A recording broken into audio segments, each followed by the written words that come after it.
புதுச்சேரியில் நடைபெறும் பிரச்சார பொதுக்கூட்டத்தில் முதலமைச்சர் மு.க.ஸ்டாலின் உரையாற்றி வருகிறார். அதன் நேரடி காட்சிகளை தற்போது பார்க்கலாம். இந்த மக்களுடைய உரிமைக்காக நான் வாழ்நாள் முழுக்க குரல் கொடுத்த விடுதலை இயக்க தளபதி மக்கள் தலைவர் வா சுப்பையா அவர்களை போற்றி பாதுகாத்த புதுச்சேரி மண்ணுக்கு வந்திருக்கிறேன். கடல் அழகும் இயற்கை அழகும் கொஞ்சம் கூடிய எழில்மிகு புதுச்சேரிக்கு வந்திருக்கிறேன். புதுச்சேரி தொகுதியில் காங்கிரஸ் கட்சியினுடைய வேட்பாளராக இந்தியா கூட்டணி வேட்பாளர் திரு வைத்திலிங்கம் அவர்களை கை சின்னத்தில் அவர் இன்றைக்கு போட்டியிடுகிறார். வைத்திலிங்க அரசியல் அனுபவத்துக்கு சொந்தமானவர் இவர். இரண்டாம் முறையாக நாடாளுமன்றத்திற்கு செல்ல உங்களுடைய ஆதரவை கேட்டு இங்கு உங்களிடத்தில் இருகரம் கூப்பி நின்று கொண்டிருக்கிறார். வைத்திலிங்கம் அவர்களுக்கு கை சின்னத்தில் வாக்களித்து சென்ற தேர்தலை விட அதிகமான வாக்கு வித்தியாசத்தில் வெற்றி பெற வைக்கணும். வெற்றி பெற வைப்பீங்களா? நீங்க வாக்களிக்கிறது மட்டும் இல்ல, இந்த ஸ்டாலினின் தூதுவனா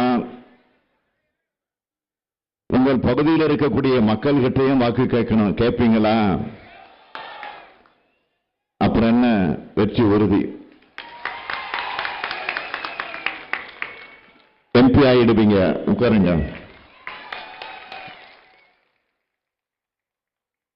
புதுச்சேரியின் முன்னேற்றத்திற்காக காங்கிரஸ் இயக்கமும் திராவிட முன்னேற்ற கழகம் தான் பாடுபட்டிருக்கு. புரட்சிகர திராவிட இயக்கத்தையும் பொதுவையும் பிரிக்க முடியாது. திராவிட இயக்க கவிஞரான பாரதிதாசன தந்த மண் இது.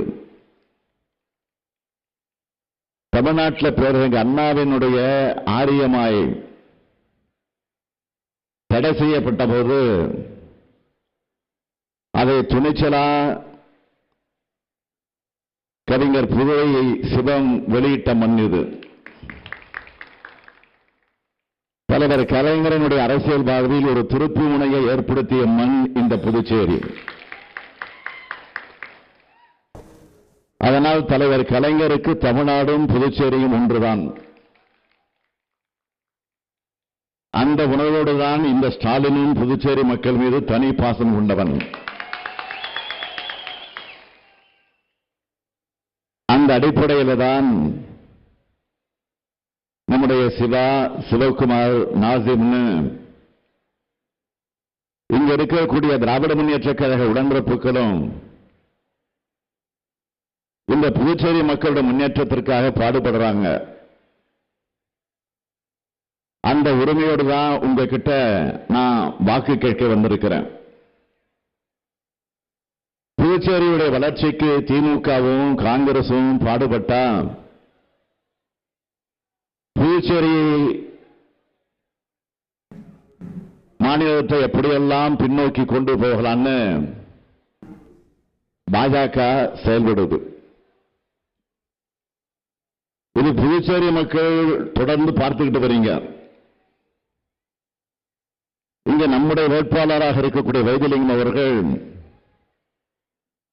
சட்டப்பேரவை தலைவராக இருந்தப்போ அவரோட மோதுனாங்க ஒரு துணை நிலை ஆளுநர். பாஜகவோட கட்சி பொறுப்பில் இருக்கிறவங்களை புதுச்சேரி சட்டமன்றத்தில் நியமன உறுப்பினராக போட்டு சட்டமன்ற ஜனநாயகத்தை கேலி கூத்தாக ஆக்கினாங்க ஒரு துணைநிலை ஆளுநர். அது மட்டுமல்ல, ஆட்சியில் இருந்த அரசையே புறக்கணிச்சிட்டு அவங்களுக்கு பதவி பிரமாணம் செஞ்சு வச்சாங்க. மக்களுக்கான அடிப்படை வசதிகளை செஞ்சு தராம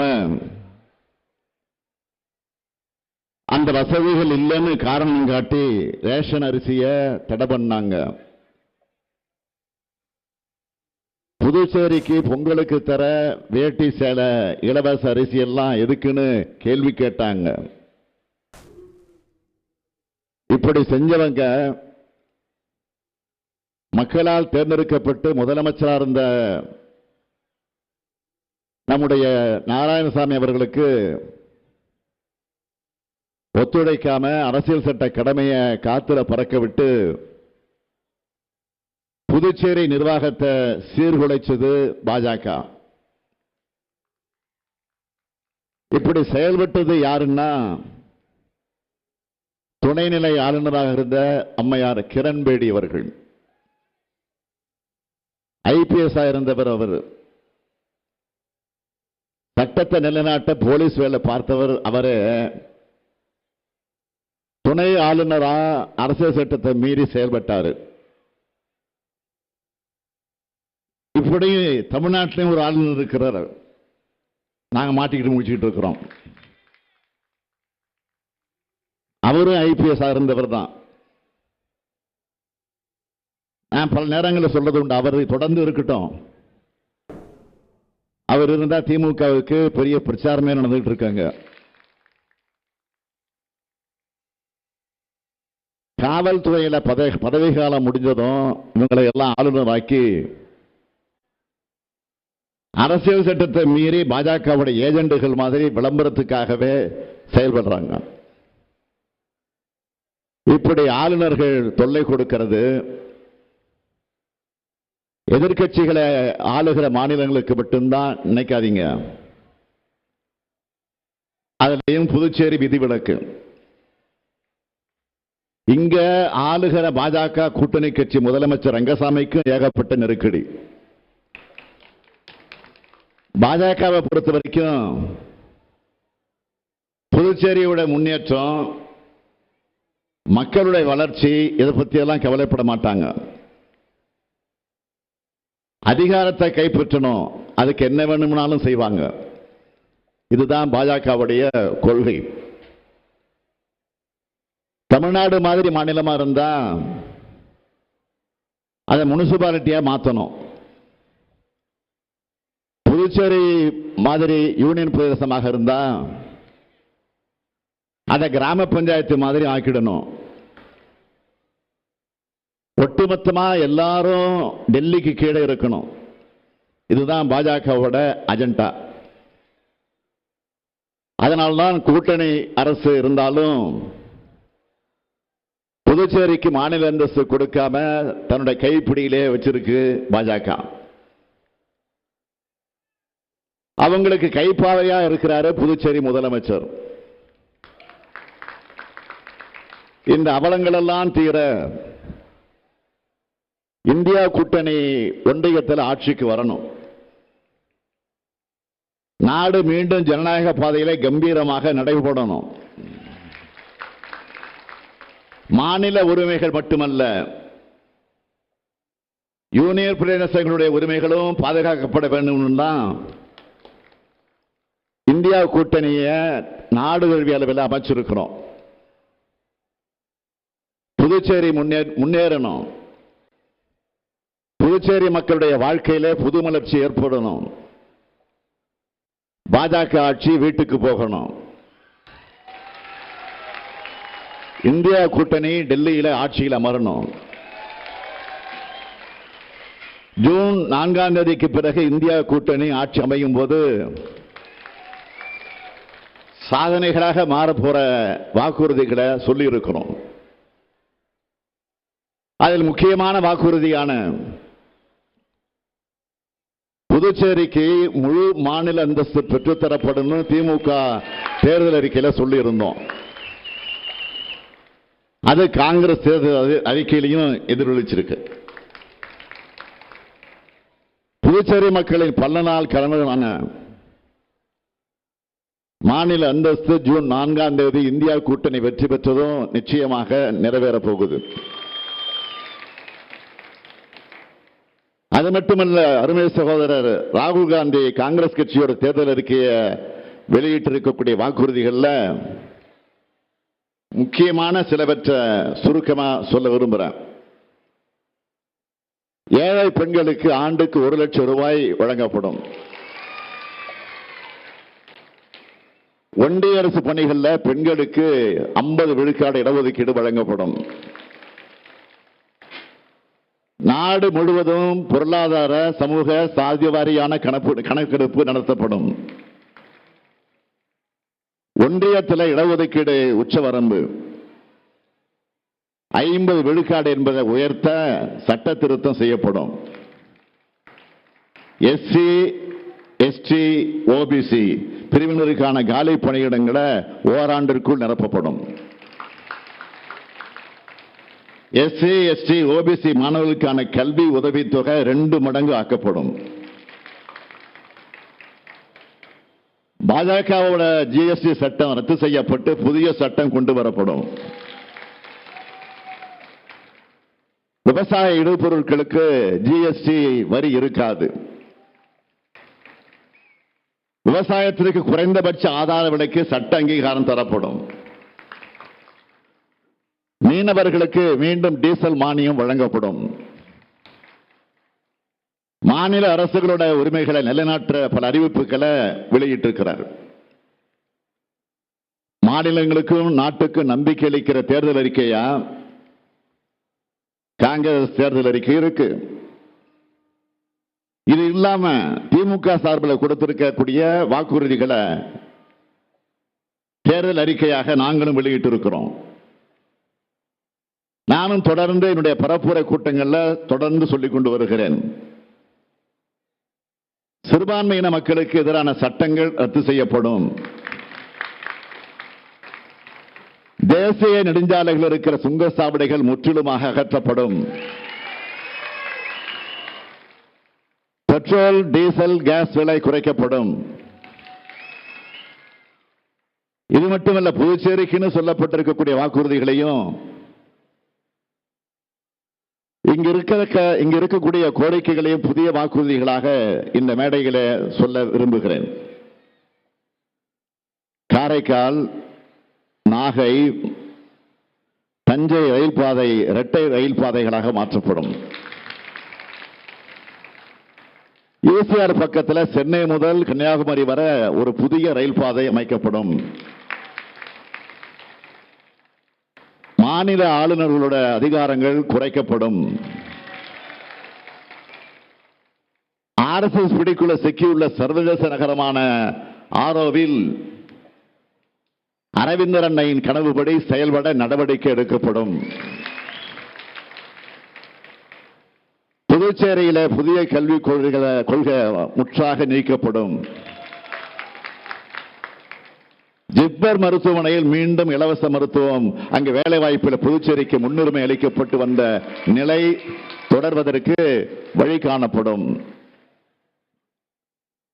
பிரதமர் மன்மோகன் சிங் ஆட்சியில் அறிவிக்கப்பட்ட காரைக்கால் ஜிப்மர் கிளை முழு அளவு செயல்பாட்டுக்கு கொண்டு வரப்படும். புதுச்சேரி மத்திய பல்கலைக்கழகத்தில் கல்வி வேலைவாய்ப்புகள்ல புதுச்சேரி மக்களுக்கு 25 விழுக்காடு இடஒதுக்கீடு. புதுச்சேரியோட போக்குவரத்து நெரிசலை போக்க இந்திரா காந்தி சதுக்கம், ராஜீவ்காந்தி சதுக்கம், சிவாஜி சதுக்கம், மரப்பாலம் சந்திப்பு போன்ற முக்கிய சந்திப்புகள்ல ஒன்றிய நெடுஞ்சாலை போக்குவரத்து துறை சார்பில் மேம்பாலங்கள். புதுச்சேரி மாநிலத்தில் அரசு வேலை வாய்ப்புகளை நிரப்ப தனியான தேர்வு வாரியம். 15 வருஷமா கிடப்பில் இருக்கக்கூடிய காரைக்கால் திருநள்ளாறு சனீஸ்வர பகவான் கோயில் பகுதி கோயில் நகர திட்டம் முழு செயல்பாட்டுக்கு கொண்டு வரப்படும். காரைக்கால் ஜவஹர்லால் நேரு வேளாண் கல்லூரி வேளாண் பல்கலைக்கழகமாக தரம் உயர்த்தப்படும். தனியாருக்கு தாரை வார்க்கப்பட்ட காரைக்கால் துறைமுகம் புதுச்சேரி அரசோட கட்டுப்பாட்டுக்குள் கொண்டு வரப்படும். புதுச்சேரி காரைக்கால் விவசாயிகளுக்கு பழைய கடன் தள்ளுபடி செய்யப்பட்டு புதிய கடன் வழங்க நடவடிக்கை எடுக்கப்படும். தமிழ்நாடு திராவிட மாடல் அரசு போல பயிர் காப்பீட்டு திட்டத்தை கொண்டு வர்றதோட காரைக்கால் மாவட்டத்தில் நெல் கொள்முதல் நிலையம் கொண்டு வரப்படும். புதுச்சேரியிலும் விவசாய கூட்டுறவு சங்கங்கள் மூலம் விவசாயிகளுக்கு வட்டியில்லா பயிர்க்கடன் வழங்கப்படும். கடற்கரை கிராமங்கள்ல தேவைப்படுகிற இடங்கள்ல மக்களுடைய பாதுகாப்புக்காக தூண்டில் முள்வளைவு அமைக்க ஒன்றிய அரசு மூலம் நடவடிக்கை எடுக்கப்படும். சேதராப்பட்டு கரசூர்ல 30 ஆண்டுகளுக்கு முன்ன சிறப்பு பொருளாதார மண்டலத்துக்காக கையகப்படுத்தப்பட்டு செயல்படுத்தாம பயனற்று கிடக்கிற 800 ஏக்கர் நிலத்தை பல்வேறு சலுகைகளோடு கூடிய புதிய தொழிற்கொள்கை உருவாக்கப்பட்டு அதன் மூலம் பல்வேறு தொழிற்சாலைகள் நிறுவப்படும். 1983 திமுக ஆட்சியில் விவசாயிகளுடைய நலனுக்காகவும் இளைஞர்களுடைய வேலைவாய்ப்புக்காக நிறுவப்பட்ட லிங்கா ரெட்டிப்பாளையம் கூட்டுறவு சர்க்கரை ஆலையும் திருவோணை கூட்டுறவு நூற்பாலையும் இன்றைய பாஜக என்ஆர் காங்கிரஸ் அரசால் மூடப்பட்டு கிடக்குது. இது நவீனப்படுத்தி திறக்கப்படும். புதுச்சேரியில பல்லாயிரம் தொழிலாளர்கள் குடும்பங்களுக்கு வாழ்வளிச்சு வந்த ஆங்கிலோ பிரெஞ்சு பஞ்சாலை,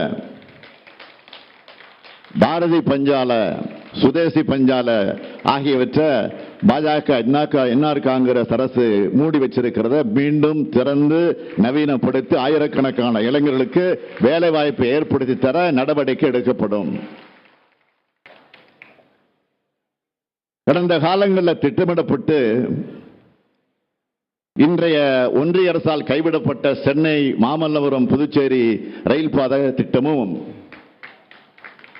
திண்டிவனம் புதுச்சேரி கடலூர் வழி ரயில் பாதை திட்டமும் நிறைவேற்ற நடவடிக்கை எடுக்கப்படும். காரைக்கால் பேரளம் அகில ரயில் பாதை திட்டம் விரைந்து முடிக்கப்பட்டு எர்ணாகுளம் மும்பை போன்ற பெருநகரங்களுக்கு மீண்டும் ரயில் சேவை தொடங்கப்படும். இவை அனைத்துக்கும் மேலாக புதுச்சேரி மாநிலத்தில் மூடப்பட்டுள்ள ரேஷன் கடைகளை மீண்டும் திறந்து பொது விநியோகத்துக்காக திட்டம் தொடர நடவடிக்கை எடுக்கப்படும்.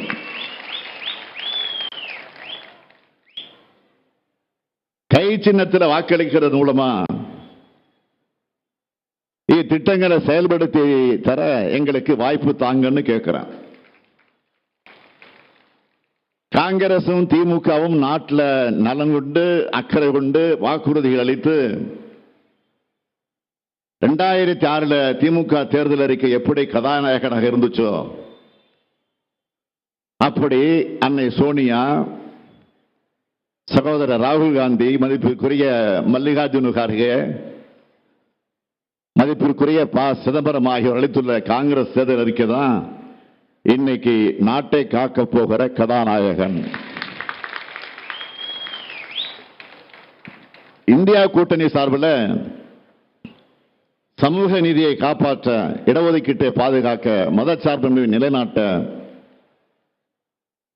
இந்திய ஜனநாயக நாடாக தொடர சபதம் எடுத்துள்ளோம். ஆனால் பிரதமர் மோடி பிரச்சாரம் செய்வதை பார்க்கிறோம். ஒரு நாட்டோட பிரதமர், அதுவும் 10 ஆண்டு காலம் ஆட்சி செய்த பிரதமர் என்ன பேசுகிறார்?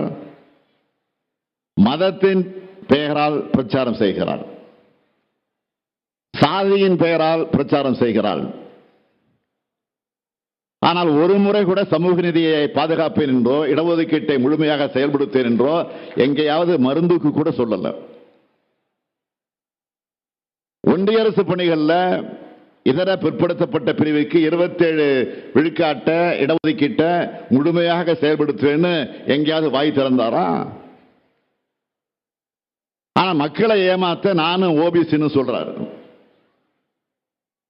பட்டியலின பழங்குடியின மக்கள் இடஒதுக்கீட்டை முழுமையா நிறைவேற்றுவேன்னு சொன்னாரா? அதுவும் இல்லை. சர்வதேச சந்தையில் கச்சா எண்ணெயோட விலை குறைஞ்ச போவும் நாட்டு மக்களுக்கு பெட்ரோல் டீசலை அதிக விலைக்கு வித்து லாபம் பார்த்ததுதான் பாஜக அரசு. அதை லாபம் ஈட்ட தொழிலா பார்க்க ஆரம்பிச்சாங்க. உலக சந்தையில விலை ஏறுனா இங்க விலையை கூட்டுறவங்க அங்க விலை குறைஞ்சா இங்கேயும் குறைக்கணுமா இல்லையா? ஆனா மோடி அரசு குறைக்கல.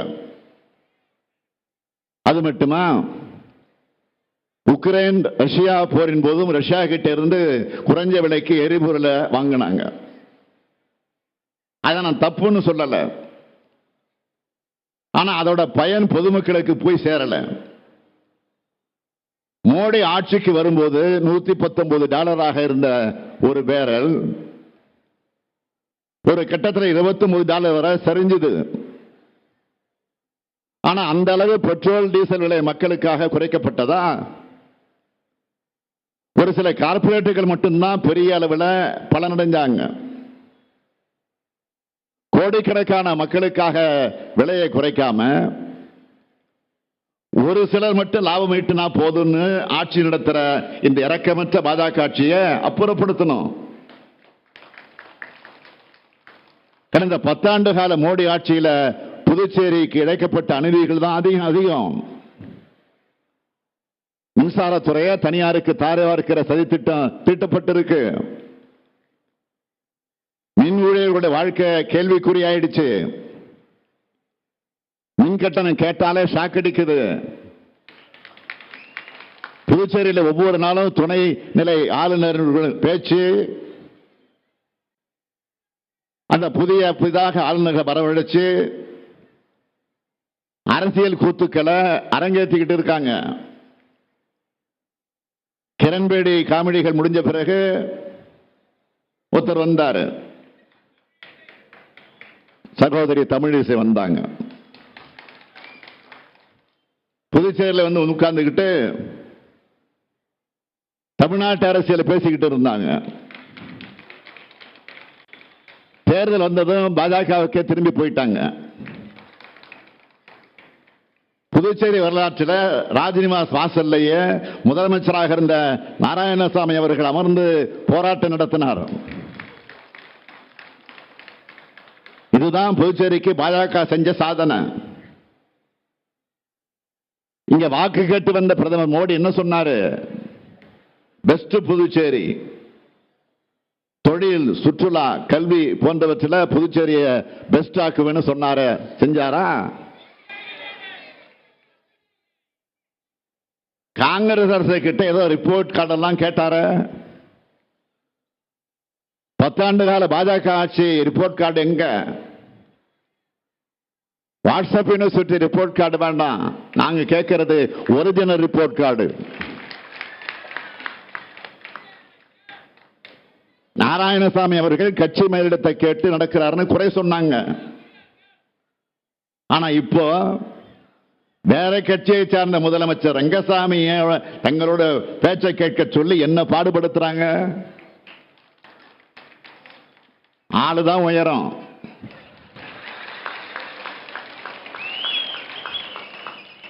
உயரமா இருந்து என்ன பிரயோஜனம்? உயரத்துக்கு தகுந்த அறிவு இருக்கணும், உயரத்துக்கு தகுந்த சுயமரியாதை இருக்கணும். அன்னைக்கு முதலமைச்சராக இருந்த நாராயணசாமிக்கு போட்டியிட வாய்ப்பு கிடைக்கலன்னு ஏதோ பெருசா ஆதங்கப்பட்டு பேசினீங்களே. இன்னைக்கு புதுச்சேரியில முதலமைச்சராக இருக்கிறது யாரு? ரங்கசாமி. உங்க கூட்டணி இருக்கக்கூடிய கட்சியில் எது பெரிய கட்சி? ரங்கசாமியோட கட்சி. புதுச்சேரியில் எத்தனை நாடாளுமன்ற தொகுதி இருக்கு? ஒரே ஒரு தொகுதி. அதுலயும் பாஜக தான் போட்டியிடுன்னு அவர் வாயாலே சொல்ல வச்சீங்க. ரங்கசாமி தனி கட்சி ஆரம்பிக்க காரணமே நமச்சிவாயம் தான்.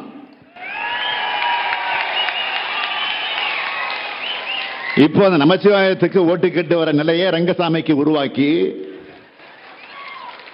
அந்த கட்சியை உங்க கண்ட்ரோல்ல வச்சிருக்கிறது தான் ஜனநாயகமா?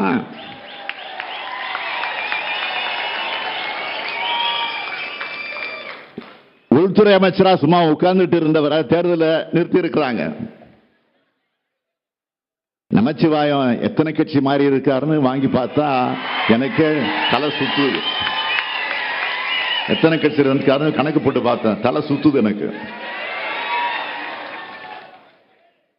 திமுகவில் இருந்த நமச்சிவாயம் மதிமுகவுக்கு தாவினார், மதிமுகவில் இருந்து தமாகவுக்கு தாவினார், தமாகவில் இருந்து புதுவை மாநில காங்கிரசுக்கு தாவினார், புதுவை மாநில காங்கிரசிலிருந்து மீண்டும் தமாகவுக்கு தாவினார். தமாகவில் இருந்து காங்கிரசுக்கு தவறினார், காங்கிரஸ்ல இருந்து பாஜகவுக்கு தவறினார். இன்னும் 2 மாசம் கழிச்சு நான் வந்தா அவர் எந்த கட்சியில் இருப்பாரோ, யாமரியன் பராபரமன். அதை நமச்சிவாயத்துக்கு தெரியாது. பாஜகவால புதுச்சேரி அடைந்த நன்மை என்ன? நான் ஆட்சிக்கு வந்தா ஒரு மீனவர் கூட தாக்கப்பட மாட்டார், கைது செய்யப்பட மாட்டார்னு வீராவேசமாக பேசினார மோடி, பிரதமர் மோடி. ஆனா இலங்கை கடற்படையால காரைக்கால் மீனவர்கள் கைது செய்யப்படுவதை தடுத்தாரா? படகுகள் பறிமுதல் செய்யப்படுவதை தடுக்க முடிஞ்சுதா? அவர் விஸ்வகுரு அல்ல, மௌனகுரு. அது மட்டுமல்ல, பாஜக கூட்டணி ஆட்சியில சட்டம் ஒழுங்கு சீர்குலைஞ்சிடுச்சு. அதற்கு சமீபத்திய எடுத்துக்காட்டு விளையாடி கொண்டிருந்த சிறுமி கூட்டு பாலியல். சிறுமி ஆர்த்தி கூட்டு பாலியல் வன்முறைக்கு ஆளாகி கொலை செய்யப்பட்ட படுபாதக செயல். நாடே அந்த செய்தியை கேட்டு அதிர்ச்சி அடைந்தது. பாஜக கூட்டணி ஆட்சியில பெண் குழந்தைகளுக்கே பாதுகாப்பு இல்லாத சூழல் தான் நிலவுது. இந்தியா முழுக்க பெண்கள் மற்றும் பெண்களுடைய பாதுகாப்பு பாஜக ஆட்சியில கேள்விக்குறியா இருக்கு. ரங்கசாமி அவர்களை டம்மியாக உட்கார வச்சுட்டு பாஜக பம்மாத்து ஆட்சியை இங்க நடத்திக்கிட்டு இருக்கு. புதுச்சேரிக்கு ஒரு சட்டமன்றம் கட்டுகிற உரிமை கூட கிடையாது. புதுச்சேரி ரேஷன் கடைகள் இருக்கா? ஏழைகளை வயிற்றில் அடிச்சிருக்கு. ரங்கசாமி தலைமையிலான என்ஆர் காங்கிரஸ் பாஜக கூட்டணி ஆட்சி பட்டியலில் இணைத்து மக்களுக்கான சிறப்பு கூறு நிதி அவங்களுக்காக உண்மையாகவே சொல்லப்பட்டிருக்கா? செலவிடப்பட்டிருக்கா? பல்வேறு பொதுத்துறை நிறுவனங்கள் இங்கே மூடப்பட்டிருக்கு. கூட்டுறவு மற்றும் பொதுத்துறை நிறுவனங்கள்ல வேலை செஞ்ச ஊழியர்களோட குடும்பங்கள் நடுரோட்டில் வந்துட்டாங்க. தேர்தல் வந்தாதான் ரங்கசாமிக்கு மாநில அந்தஸ்துங்கிற ஞானோதயம் வரும். கடந்த 3 ஆண்டுகளாக அதுக்காக என்ன நடவடிக்கை எடுத்தாங்க? இவங்க ஒன்றியத்திலையும் மாநிலத்திலையும் ஒரே கட்சி, ஒரே கூட்டணி கட்சிகள் ஆட்சிக்கு வந்தா தேனாரும் பாலாரும் ஓடுன்னு சொன்னாங்களே, புதுச்சேரியில் ஓடிச்சா?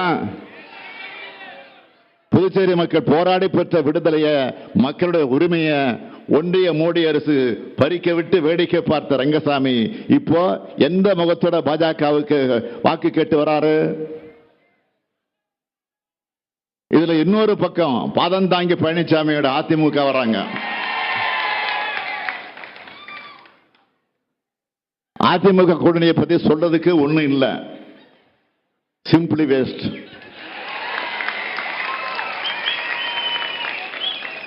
பாஜக வேட்பாளருடைய நன்மைக்காக தான் அதிமுக இங்க தேர்தலில் நிற்குது என்பது புதுச்சேரி மக்களான உங்களுக்கே நல்லா தெரியும். பல்வேறு பண்பாடுகள், சாதி, இன, மொழி கடந்த மக்கள் ஒற்றுமையாக வாழக்கூடிய புதுச்சேரி மக்கள் ஒன்றிய மோடி அரசோட பிரித்தாள சூழ்ச்சிக்கு பலியாக கூடாது. இந்தியா கூட்டணியுடைய வேட்பாளரா காங்கிரஸ் கட்சியை சார்ந்த முன்னாள் முதலமைச்சர் வைத்திலிங்கம் அவர்கள் கை சின்னத்தில் போட்டியிடுகிறார். அவருக்கு நீங்கள் அளிக்கிற வாக்கு இந்தியாவை காக்கிற வாக்கு, புதுச்சேரியை காக்கிற வாக்கு. நிறைவா எழுத்தாளர் பிரபஞ்சன் அவர்களுடைய வரிகளில் முடிக்கிறேன். புதுச்சேரி என்பது படுத்துக் கொண்டிருக்கக்கூடிய சிங்கம். அந்த சிங்கத்துக்கு சோதனை வந்தால் அது சிலிர்த்து எழும்.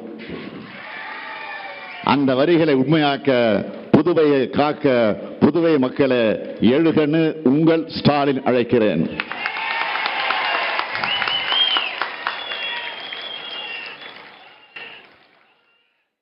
வருகிற நாடாளுமன்ற தேர்தலில் புதுவை தொகுதியில் நம்முடைய இந்தியா கூட்டணி கட்சியினுடைய கட்சி அங்கீகாரம் பெற்ற வேட்பாளர் வைத்திலிங்கம் அவர்களுக்கு கை சின்னத்தில் நீங்கள் ஆதரவு தர வேண்டும் என்று கேட்டு 40 நமது நாடும் நமது 40 நமது நாடும் நமது சொல்லுங்க 40 நமது நாடும் நமது 40 நமது நாடும் நமது கேட்கல 40 நமது நாடும் நமது. நன்றி, வணக்கம். புதுச்சேரியில் நடைபெற்ற பிரச்சார பொதுக்கூட்டத்தில் முதலமைச்சர் ஸ்டாலின் பேசி வந்தார். அதன் நேரலை காட்சிகளை தற்போது பார்த்தோம்.